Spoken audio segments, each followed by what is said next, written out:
মানুষ যখন আল্লাহকে পেয়ে যায়, হ্যাঁ, মানুষ যখন আল্লাহকে পেয়ে যায় তখন সে দুনিয়ার আসল বাস্তবতা বুঝতে পারে, দুনিয়া কি জিনিস। আলী রাদিয়াল্লাহু আনহুর একটা বই পড়ছিলাম, উনার যে মানে দর্শনগুলা, উনার যে চিন্তা ভাবনাগুলো, উনার কিছু লেখা ছিল, কিন্তু এগুলো সব জায়গায় আসে নাই। এই বইগুলো সবাই পায় না, কিন্তু রেয়ার বই। তো ওখানে দুনিয়ার এক্সাম্পল দিচ্ছেন উনি বলছেন দুনিয়া এমন জায়গা যেখানে কেউ যদি ডুব দেয়, সমুদ্রে ডুব দেওয়ার মতো জাস্ট ডুব দেয়, তাহলে তার আমল, যত নেক আমল, সব আমল কমে আসবে। এটা কিন্তু বাস্তব। দুনিয়াতে ডুব দিবেন আপনি, দেখবেন আপনার নেক আমলগুলো কমে আসতেছে। তিনি বলছেন দুনিয়া হচ্ছে সাপের মতো। কেমন? সাপের মতো। ধরতে নাকি খুব সফট লাগে, ধরতে খুব স্পর্শ করতে সফট মনে হয়, কিন্তু এর বিষ যদি একবার ঢুকে দেয় শরীরে, আর রেহাই নাই। কথাগুলোর গভীরতা অনেক।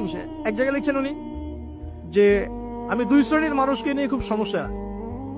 এক শ্রেণী হচ্ছে যারা জাহেল আবেদ, মানে ইবাদত করে, অনেক ইবাদত করে কিন্তু জাহেল, জ্ঞান নাই কিন্তু ইবাদত করে, এদেরকে নিয়ে আমি খুব সমস্যা আছে। আর এক শ্রেণী হচ্ছে যারা ব্যক্তিত্বহীন আলেম, এদেরকে নিয়ে আমি সমস্যা আছে। আলেম কিন্তু কোনো ব্যক্তিত্ব নাই, এই জন্য মানুষ তার কাছে আসে না, দূরে সরে যায়। ব্যক্তিত্বহীনতার কারণে অনেক আলেম থেকে মানুষ দূরে সরে যায়, কিন্তু একজন আলেম যদি ব্যক্তিত্বশীল হয়, মানুষ তার কাছে আসে। খেয়াল করে দেখবেন। তো উনি বলছেন আমি এই দুই শ্রেণীর মানুষকে নিয়ে সমস্যা আছে, আর পড়তে শুরু করলে মনে হয় যে পড়তেই থাকে। বলছেন যে আমি অনেক জায়গায় ঘুরলাম, অনেক কিছু দেখলাম, শুনলাম, বুঝলাম, শেষে গিয়ে বুঝলাম যে মানুষ শুধু স্বার্থের জন্যই মানুষের কাছে থাকে।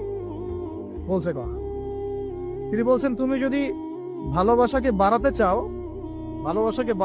তাহলে মানুষের সাথে খুব বেশি মেলামেশা করতে যাও, একটু কম মেলামেশা করো, একটু দূরত্বে থাকো, তোমাকে মানুষ ভালোবাসবে। আর তুমি যদি খুব বেশি ডুব দাও না, তখন তোমার মূল্য আর ব্যক্তিত্ব নষ্ট হয়ে যাবে।